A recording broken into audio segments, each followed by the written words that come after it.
Hello everyone, welcome back.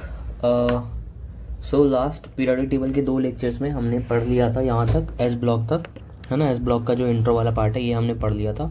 तो अभी तक हमने पीरियोडिक टेबल की एनसीईआरटी कवर कर ली अच्छी खासी। एंड राइट नाउ हम लोग विंटर आर्क सीरीज़ बेसिकली में चल रहे हैं, which is a series for inorganic chemistry. और ये जो भी पीडीएफ है तुमको मिल जाएगा टेलीग्राम चैनल पे। तुम्हें लग रहा होगा टेलीग्राम चैनल पे पीडीएफ अभी तक आई नहीं है, तो पीडीएफ आ जाएगी जब ये चैप्टर खत्म हो जाएगा। क्योंकि मान के चलो मैं अभी तुम्हें आधी पीडीएफ दे दूँ, फिर आधी हाईलाइट करूँ, फिर भेजूँ, तो ऐसे करके मुझे हर लेक्चर के बाद एक एक पीडीएफ भेजनी पड़ेगी। जैसे ये वाला पार्ट है, ये अभी मैंने नहीं पढ़ाया है, तो अभी मैं भेजूँगा तो उसका कोई फ़ायदा नहीं है। तो एक ही बार में मैं पूरा पीडीएफ भेज दूँगा जब पूरे सारे के सारे को ख़त्म हो जाएंगे, तो ठीक है। तो हमने ऑलमोस्ट इतना कर लिया है। अब we are heading towards s block वाला, ये वाला पार्ट हमने देख लिया। अब हम लोग जा रहे हैं किस पे, पी ब्लॉक एलिमेंट्स। ठीक है, देखो पी ब्लॉक नई वाली एनसीईआरटी में नहीं दे रखा है सही से, ठीक है, नहीं क्या हटा ही दिया है, लेकिन जितना भी है हम उसको करते हैं। ठीक है, सबसे पहले p block elements comprise those belonging to group 13 से 18। तो पी ब्लॉक कहाँ से कहाँ तक है, 13 से 18। एस ब्लॉक कहाँ था, ग्रुप नंबर 1 और ग्रुप नंबर 2। ये कितना, 13 से 18, 13, 14, 15, 16, 17 और 18। ठीक है, ये together with the S block, इसको हम लोग कहते हैं रिप्रेजेंटेटिव एलिमेंट या फिर मेन ग्रुप एलिमेंट। ये वाली चीज़ इंपॉर्टेंट है। अगर मान लो मैं कहता हूँ कि रिप्रेजेंटेटिव कौन है, अगर मान लो तुम किसी शहर में रहते हो, तुम्हारे शहर का रिप्रेजेंटेटिव कौन है, उस जगह का एसपी। तो तुम्हारे शहर का होता है ना एसपी डीएसपी, तो जो एसपी होगा वही तो तुम्हारे यहाँ का रिप्रेजेंटेटिव होगा। तो कहीं ना कहीं इस तरीके से याद रख सकते हैं कि रिप्रेजेंटेटिव एलिमेंट किसको कहते हैं, एस ब्लॉक और पी ब्लॉक दोनों को। ठीक है, यानी कि एस प्लस पी जो होता है वो क्या होता है, रिप्रेजेंटेटिव होता है। या फिर कह सकते हो ये क्या है, मेन ग्रुप का आदमी है। ठीक है, मेन ग्रुप एलिमेंट्स। ठीक है, ये हो गया। Outer most electronic configuration very करता है NH2NP1 जो कि पहला वाला पी वाला होगा, मतलब 13th ग्रुप से लेके NH2NP6 मतलब तुम्हारा 18th ग्रुप में। At the end of each period is a noble gas element with a closed valence shell. इसका वैलेंस शेल क्लोज्ड होता है NH2NP6 कन्फिग्रेशन।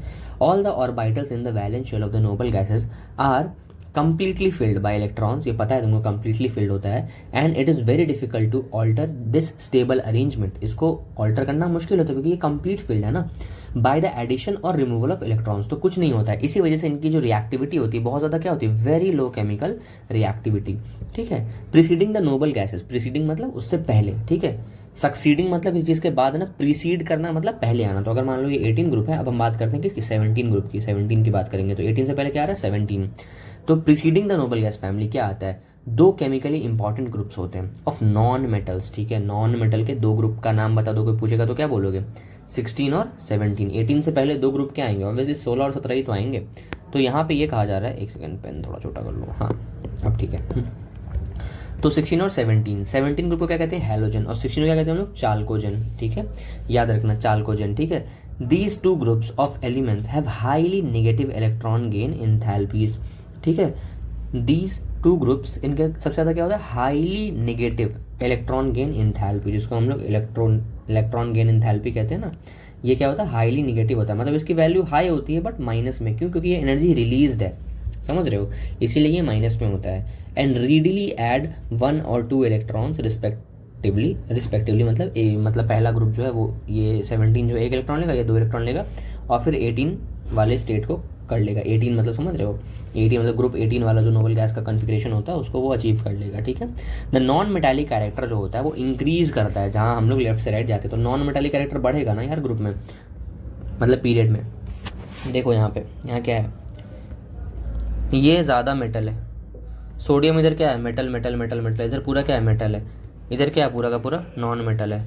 तो अगर तुम खुद बताओ, तुम यहाँ से यहाँ जा रहे हो तो कौन सा कैरेक्टर बढ़ रहा है, मेटालिक या नॉन मेटालिक। ऑब्वियसली तुम्हारा नॉन मेटालिक कैरेक्टर इंक्रीज कर रहा है और मेटालिक कैरेक्टर क्या हो रहा है, डिक्रीज कर रहा है। तो हम अक्रॉस द पीरियड ऐसे जाएँ ऐसे जाएँ ऐसे जाएँ तो क्या हो रहा है, डिक्रीज कर रहा है। ठीक है, तो इस चीज़ को ध्यान रखना है। ठीक है, तो वही लिखा हुआ है कि the non metallic character increase करता है as we move from left to right across a period, and metallic character increase करता है एज वी गो डाउन।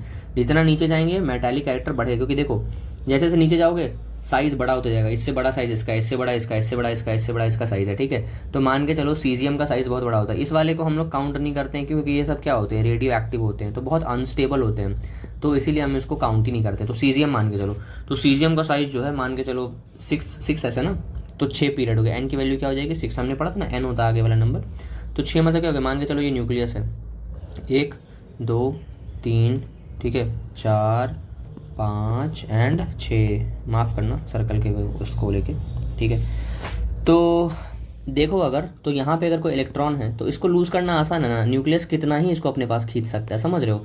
तो न्यूक्लियस इसको खींचेगा ही नहीं जब इसका इस पर कंट्रोल नहीं होगा। मान के चलो ये तुम्हारे पेरेंट्स हैं, तुम यहाँ रहते हो तो तुम्हारे माँ बाप तुमको पकड़ कर रखेंगे अपने पास, तो कंट्रोल में रहोगे। थोड़ा और दूर चले जाओगे, मतलब मान लो तुम्हारा घर है पटना, तुम थोड़ा और दूर चले गए, ठीक है, बिहार से चले गए यूपी में, अब यूपी में थोड़ा कम कंट्रोल है तुम्हारे ऊपर, तुम और दूर चले गए, दिल्ली चले गए, घर वालों को और कम कंट्रोल है, और दूर चले गए तुम चंडीगढ़ चले गए, ठीक है, और दूर चले गए, समझ रहे हो, तुम मुंबई चले गए, तुम इंडिया के बाहर ही चले गए, तो घर वालों को कंट्रोल नहीं ना, फिर तुम आज़ाद हो।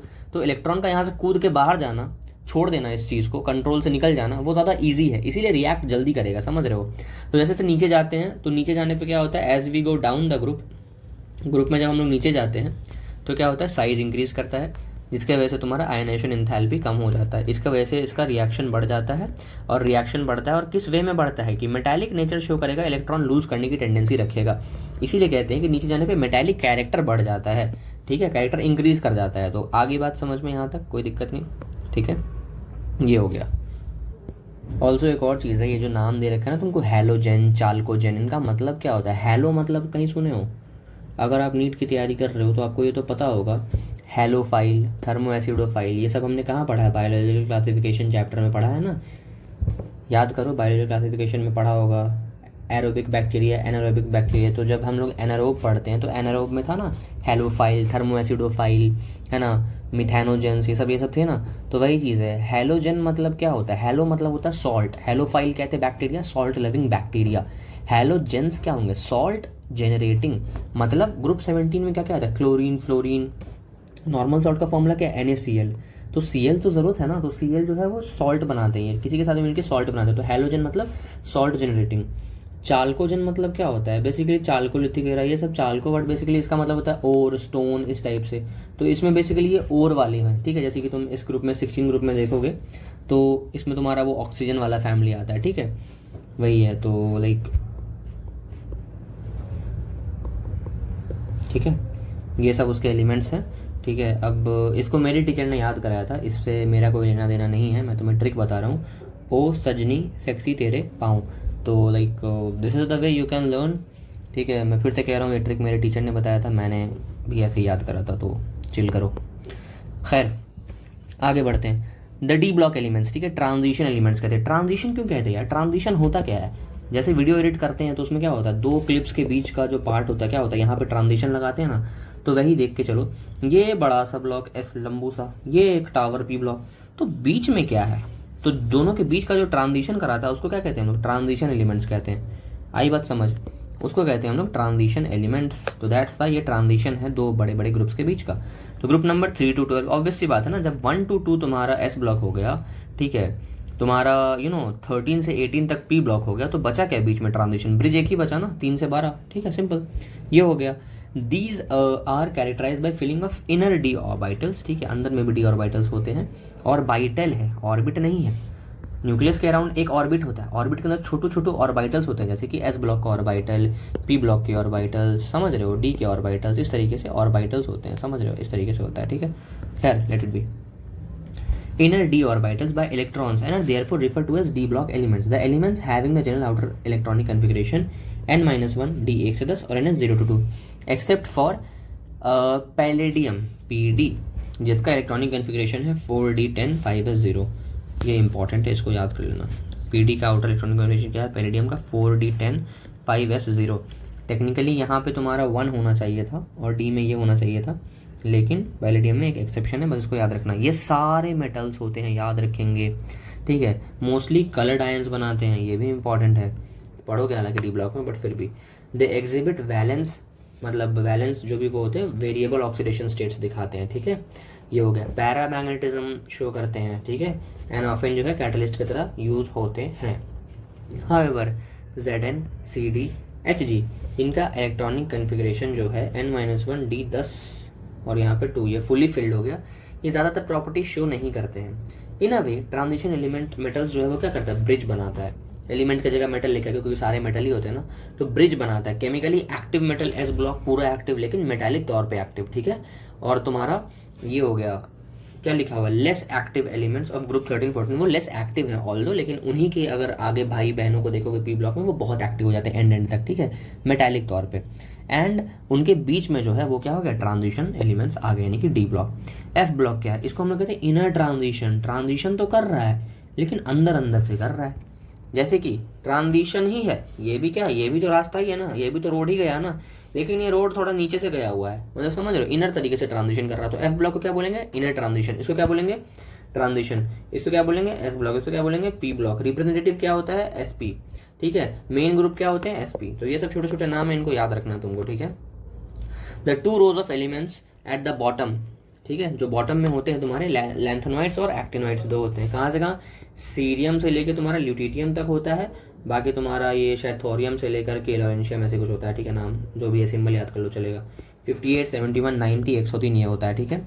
और बाकी आउटर इलेक्ट्रॉनिक कन्फिगरेशन इसको याद रख लो, क्योंकि आउटर OEC जो होता है आउटर इलेक्ट्रॉनिक कन्फिगरेशन, ये पूछा जाता है, ठीक है। ये हो गया एफ ऑर्बिटल्स में, ठीक है।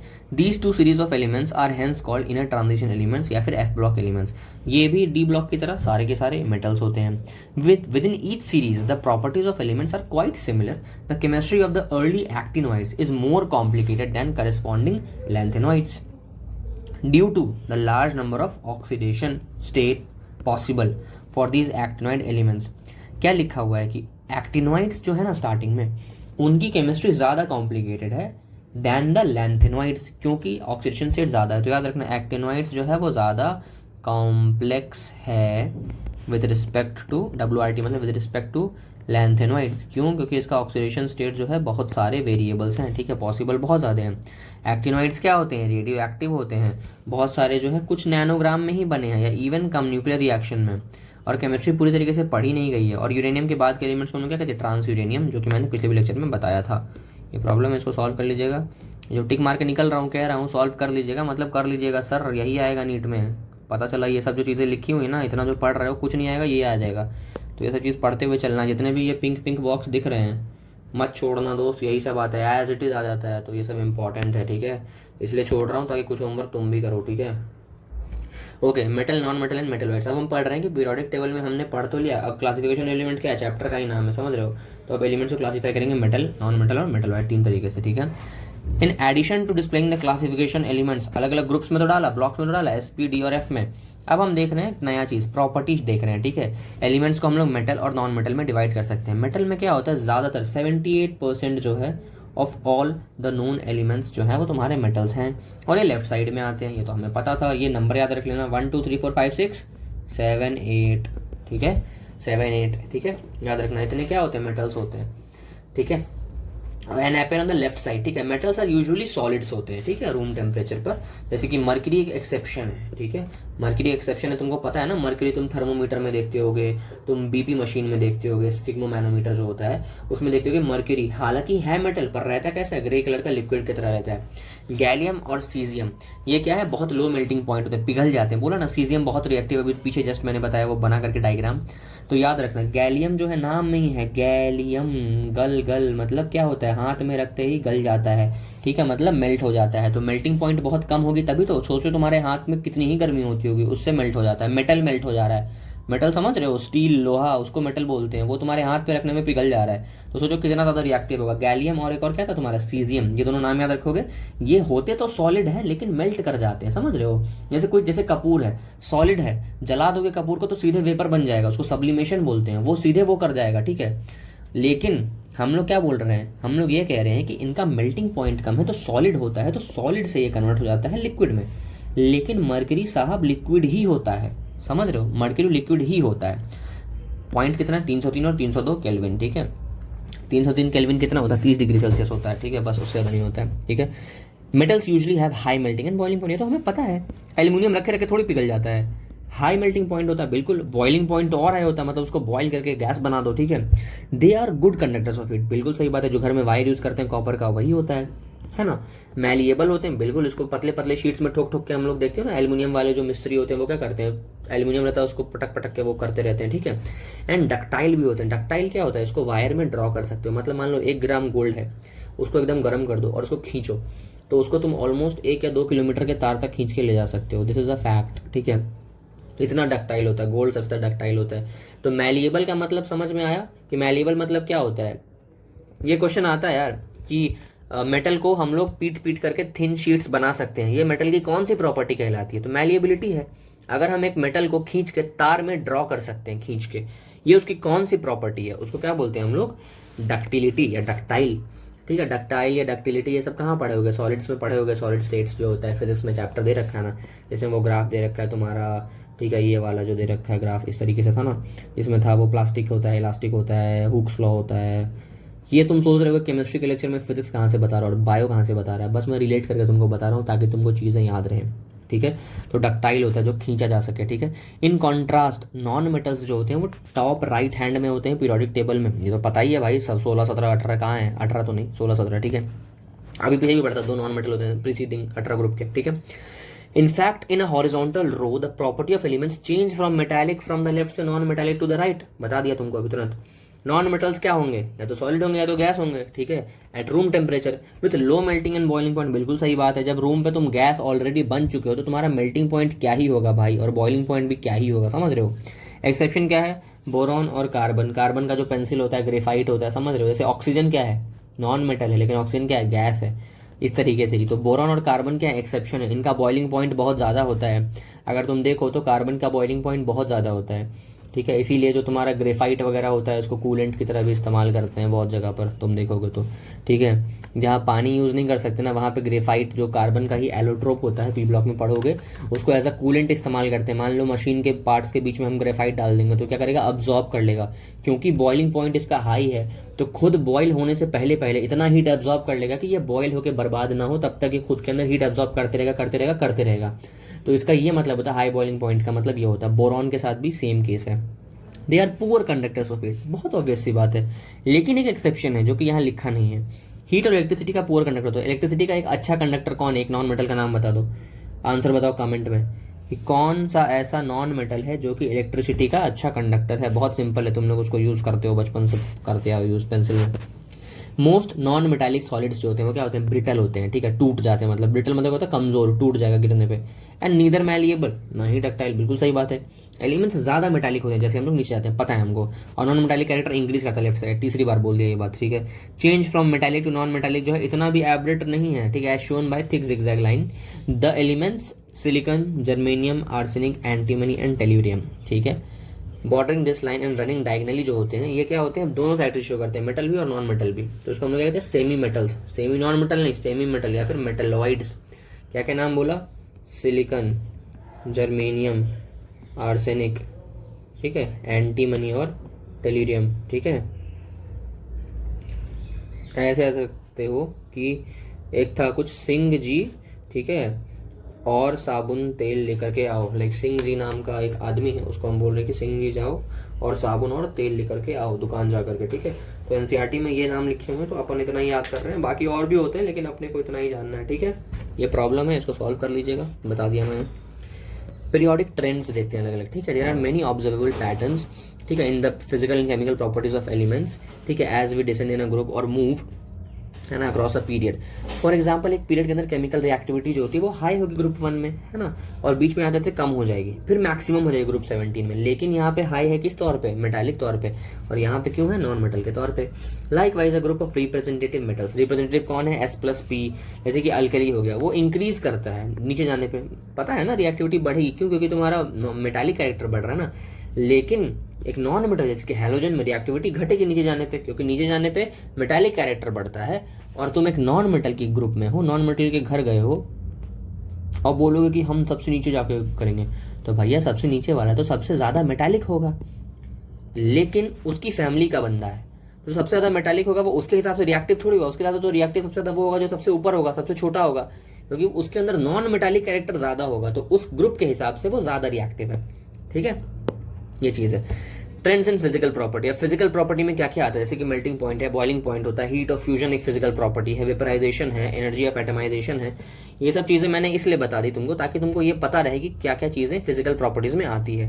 अब हम लोग देखेंगे एक करके सारे फिजिकल प्रॉपर्टीज। तो अगर हम लोग फिजिकल प्रॉपर्टीज देखें तो सबसे पहले एटॉमिक रेडियस होगा। तुमको पता है कि एक एटम का जो साइज होता है वो बहुत ज़्यादा छोटा होता है, एंड उसको मेजर करना बहुत कॉम्प्लिकेटेड है। ठीक है, क्योंकि साइज जो है कितना 1.2 एंगस्ट्रॉम होता है। ठीक है, उसके बाद सेकेंड रीज़न ये है कि इलेक्ट्रॉन क्लाउड जो है उसका कोई शार्प बाउंड्री नहीं है ना। ऐसा नहीं है ना जो हम लोग देखते हैं न्यूक्लियस उसके अराउंड ऐसे तो ऐसा ही फिक्स ऑर्बिट होता है, ऐसा नहीं होता। बेसिकली जो ये बाउंड्री होती है ये क्लाउड्स होता है, ठीक है। इलेक्ट्रॉन क्लाउड लिखना, क्लाउड मतलब बादल होता है, तो वो डिफ्यूज रहता है, ठीक है। इसमें कोई शार्प बाउंड्री नहीं होती। अगर तुम एटॉमिक स्ट्रक्चर की एनसीईआरटी पढ़ोगे तो देखोगे वहाँ पे लाइक उसका ब्लैक एंड वाइट इमेज होगा, वहाँ से तुमको समझ में आएगा, ठीक है। वहाँ पे प्रोबेबिलिटी होती है किस जगह पर पाया जाएगा, इस तरीके से होता है, ठीक है। वो हमने हाइपोथेसिस बना दी कि ऑर्बिटल होता है, स्फीयरिकल, और चारों तरफ इस तरीके से होता है। The determination of the atomic size can not be precise, ठीक है। In other words there is no practical way by which किसी साइज को मेजर किया जा सके। हाउएवर हम एक एस्टिमेट लगा सकते हैं कि हाँ इतना होता होगा, can be made by knowing the distance between atoms in combined state. One practical approach क्या है, जैसे मान लो कि नॉन मेटालिक एलिमेंट है, तो डिस्टेंस लेना है तो दो एटम का देख लो कि एक एटम इसके बीच का डिस्टेंस कितना है, ये डिस्टेंस ले लो और इसका हाफ कर दो तो पता चल जाएगा कि रेडियस कितना है, ठीक है। इसको हम लोग बोलते हैं कोवैलेंट रेडियस, ठीक है। कैसे निकालते हैं कोवैलेंट रेडियस, कोवैलेंट रेडियस कैसे निकालते हैं, सिंगल बॉन्ड देखते हैं और उसके बाद यहाँ से कोवैलेंट रेडियस मिल जाता है।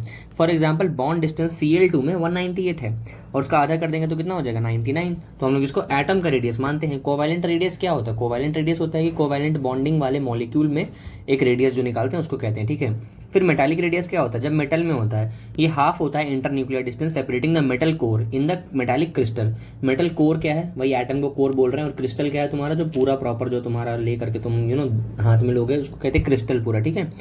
For example the distance between two adjacent copper atom solid में 256 पिकोमीटर है, और अगर मतलब दो कॉपर का Cu2 का लेंथ इतना है, तो अगर सिर्फ कॉपर का निकालना हो मेटालिक रेडियस तो कितना हो जाएगा, एक्जैक्टली हाफ, ठीक है। लेकिन हम लोग अब क्या यूज करते हैं, एटॉमिक रेडियस। तो मेटालिक हो गया और कोवैलेंट हो गया, मतलब कोवैलेंट हो गया नॉन मेटल के लिए और तुम्हारा मेटालिक हो गया मेटल के लिए। लेकिन चाहे तुम्हारा कोवैलेंट हो चाहे मेटालिक हो, दोनों के लिए हम एक टर्म यूज कर सकते हैं, उसको हम लोग क्या बोलते हैं, एटॉमिक रेडियस। और उसको हम लोग मेजर कैसे करते हैं, एक्सरे से या फिर स्पेक्ट्रोस्कोपिक मेथड से। ये दोनों कैसे कैसे मेजर करते हैं, ये दोनों वर्ड्स याद रखना, एक्सरे और स्पेक्ट्रोस्कोपिक से क्या पता करते हैं, एटॉमिक रेडियस। और एटॉमिक रेडियस क्या होता है एक्चुअली, चाहे मेटल हो चाहे नॉन मेटल, दोनों के लिए कंबाइंड टर्म यूज करना चाहो तो एटॉमिक रेडियस बोल सकते हो, ठीक है। Atomic radius across the period ये देख सकते हो तुम उसका वेरिएशन, और तुम्हारा डाउन द फैमिली एक बार देख लेना है इसको। और देखो इनऑर्गेनिक के अंदर क्या होता है ना, जैसे मान लो डेटा लिखा हुआ है तो तुमको ये नंबर नहीं याद करना, तुमको ना सिर्फ सीक्वेंस याद करना। जैसे मान के चलो मैं कहता हूँ ये है 64, इससे बड़ा ये, इससे बड़ा ये, इससे बड़ा ये, इससे बड़ा ये, इससे बड़ा ये, इससे बड़ा ये, ठीक है। सिमिलरली यहाँ पे भी सेम ट्रेंड है, ठीक है। तो हमको क्या है ना कि बस एक तरीके से देखना होगा कि मान के चलो अगर ये क्वेश्चन आ जाता है तो तुमसे ये नहीं पूछेगा कि बता दो क्या वैल्यू होती, तुमसे ये पूछेगा कि बता दो ऑर्डर क्या है। तो बस तुमको ऑर्डर याद रखना है, ठीक है। इस तरीके से आई बात समझ में, इस तरीके से बस तुमको ऑर्डर याद रखना है, बाकी चीज़ें ठीक है।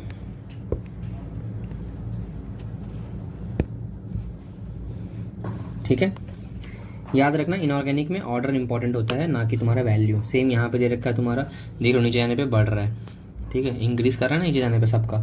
सिमिलरली यहाँ पे क्या है, इंक्रीज कर रहा है नीचे जाने पे, देखो है ना। तो एटॉमिक रेडियस का तो सिमिलर होता है, कोई दिक्कत नहीं होती है। बाकी ये देख लो सेकेंड पीरियड में ग्राफ कैसा भी आए फ़र्क नहीं पड़ता, एक बार ग्राफ देख लेना क्योंकि ग्राफ इंपॉर्टेंट होता है। बस ग्राफ से हमें एक ट्रेंड पता करना होता है। देखो सब नीचे ही है एक के बाद एक, भले उसका आने का लेंथ वेरिएशन अलग हो कि यहाँ पे ज़्यादा गैप नहीं है, यहाँ पे बहुत ज़्यादा तुरंत अचानक से साइज़ बढ़ गया। ये बोलते कि ये गैप इतना ज़्यादा क्यों है साइज़ का, क्योंकि यहाँ पे क्या होता है ना, यहाँ पे फुल फील्ड इलेक्ट्रॉनिक कन्फिग्रेशन हो जाता है, ठीक है।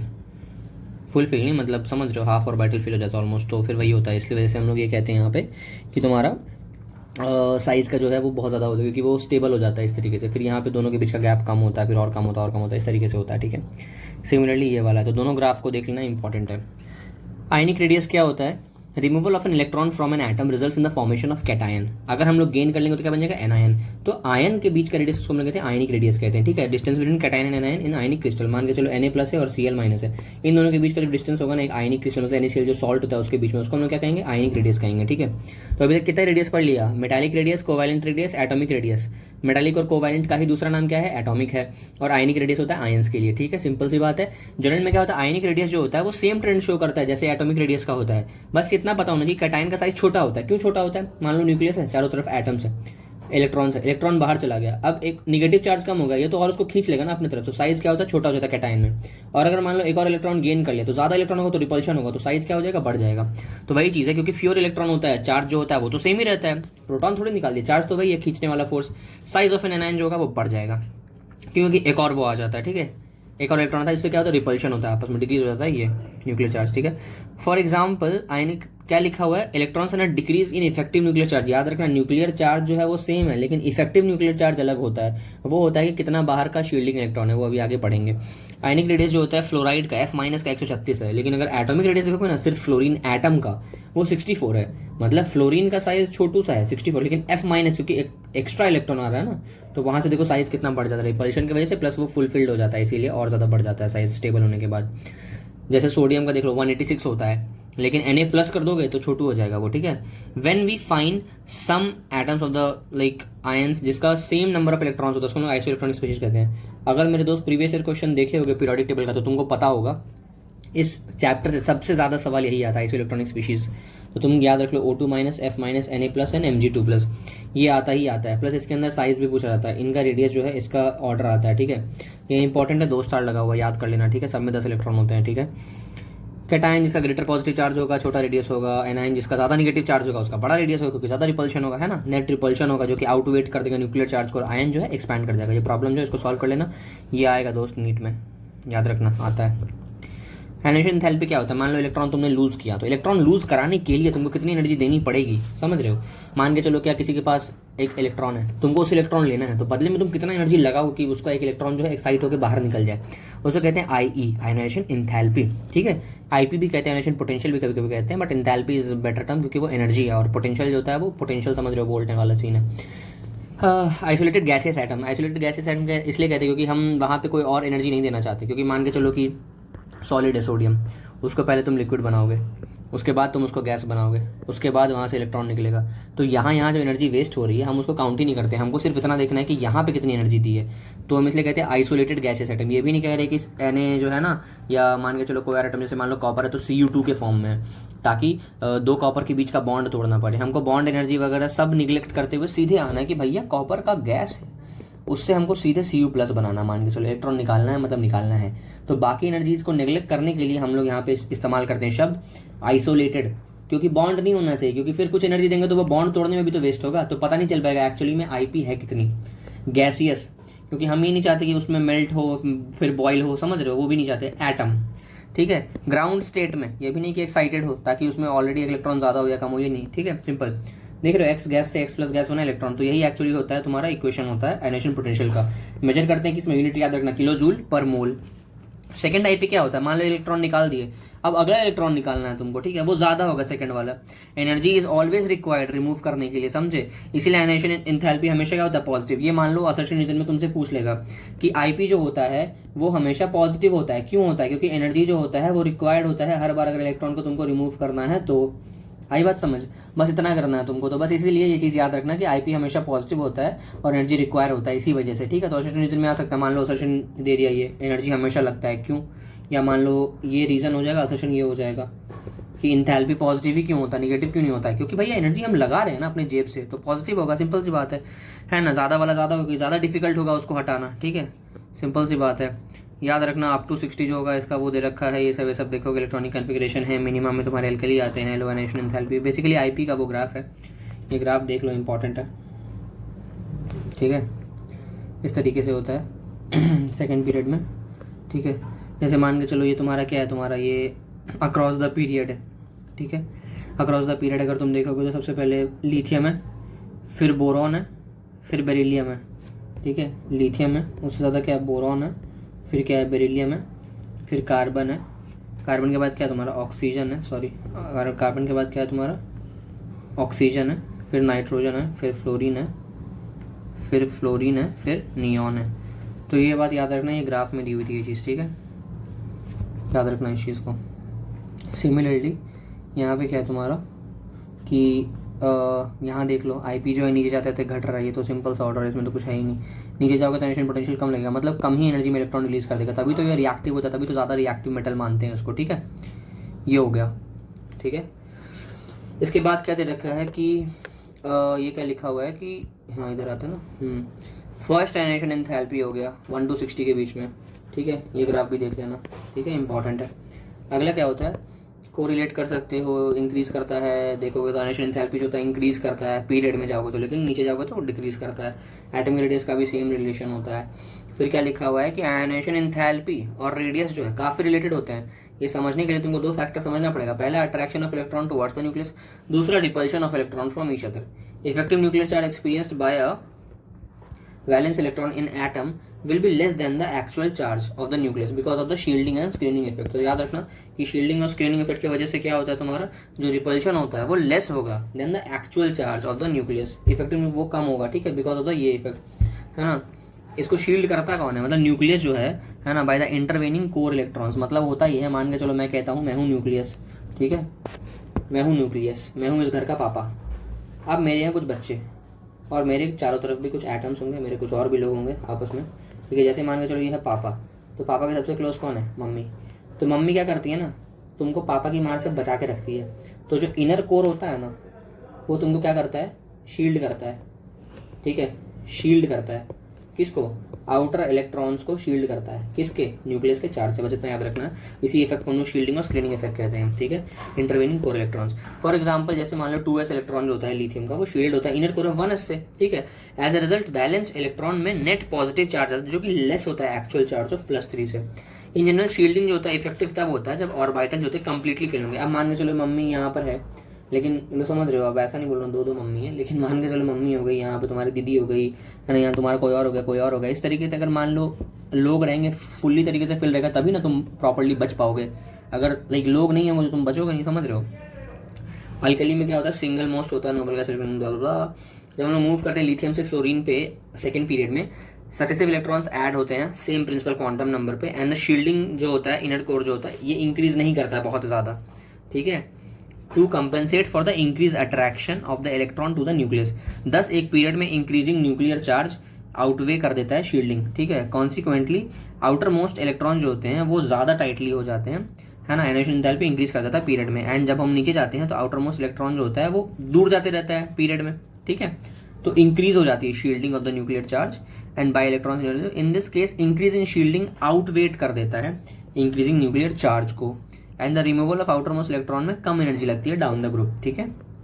अब क्या लिखा हुआ है, you will also notice that the first ionisation enthalpy of boron that equal to 5 slightly less than that of beryllium that equal to 4, even though इसका ज़्यादा न्यूक्लियर चार्ज है। तो हम लोग क्या करते हैं, सेम प्रिंसिपल क्वांटम नंबर देखते हैं, एक एस इलेक्ट्रॉन होता है वो ज़्यादा होता है, मोर होता है पी इलेक्ट्रॉन में, ठीक है।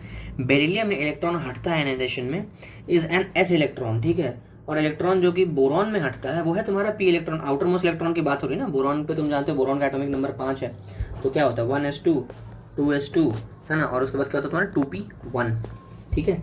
अब मान के चलो 1s2 2s2 2p1 है तुम्हारा, जैसे कि, ठीक है। तो उसमें क्या हो रहा है, अगर यहाँ से इलेक्ट्रॉन हटा रहे हो तो तुम p से हटा रहे हो, यहाँ हटा रहे हो तो s से हटा रहे हो, ठीक है। तो पेनिट्रेशन जो होता है, एक नया वर्ड है देखो, पेनिट्रेशन, ठीक है, वो वाला नहीं है, दूसरा पेनिट्रेशन है ऑफ 2s इलेक्ट्रॉन, ठीक है। The penetration of 2s electron to the nucleus is more than that of 2p electrons, hence 2p electron of boron is more shielded, ठीक है, from the nucleus, from the inner core of electrons, ठीक है। 2p जो होता है वो ज़्यादा shielded होता है, क्योंकि इसका s जो है वो तो प्रॉपर्ली इसकी शील्डिंग कर रहा है ना, 1s 2s मिल करके इसको बचा रहा है, तो इसकी शील्डिंग ज़्यादा हुई क्योंकि इनर कोर में ज़्यादा है इसके, ठीक है। देयरफॉर ईजी होता है रिमूव करना 2p को, ठीक है, from the boron compare to the removal of 2s electron from the beryllium. Thus boron का एक छोटा सा पहला आयनाइजेशन एंथैल्पी होता है, क्योंकि एक बार निकाल दो फिर वो स्टेबल हो गया, ठीक है। Another anomaly is the smaller first ionization enthalpy of oxygen as compared to nitrogen, ठीक है। जो बोरॉन और बेरिलियम में था वही सेम चीज़ ऑक्सीजन और नाइट्रोजन में भी देखने को मिल रही है, जो वहाँ पे अभी दिखाया था मैंने ग्राफ में, ठीक है। उसमें भी वही बात है, 2p वाली बात है ना। ये हो गया, हंट थ्रू लिखा हुआ है, f होना चाहिए बट ठीक है। Whereas in the oxygen atom 2 of the 4 2p electrons must occupy the same 2p resulting in increased electron repulsion, consequently easier होता है रिमूव करना, ठीक है, 2p इलेक्ट्रॉन्स, क्योंकि वो ज़्यादा शील्डिंग होती है, वही सेम चीज़ है, ठीक है। ये वाला क्वेश्चन देख लेना, ठीक है। आगे इलेक्ट्रॉन गेन एंथैल्पी, ठीक है, ये देखते हैं इलेक्ट्रॉन गेन एंथैल्पी में क्या दे रखा है, या तो इसको हम लोग बाद में करते हैं, ठीक है, अगले लेक्चर में करते हैं, क्योंकि इलेक्ट्रॉन गेन एंथैल्पी, इलेक्ट्रोनेगेटिविटी और तुम्हारा कुछ कुछ स्ट्रेंथ छोटे मोटे, ठीक है, फिर खत्म है चैप्टर। एक लेक्चर और लगेगा फिर चैप्टर ख़त्म करते हैं, ठीक है। तो आज के लिए इतना ही, see you in the next lecture. बाकी टेलीग्राम पे ऐड हो जाना और चैनल को सब्सक्राइब कर लेना, and see you. I hope समझ आ रहा होगा, कुछ ना समझ में आया तो तुम पूछ सकते हो। See you guys, take care, bye.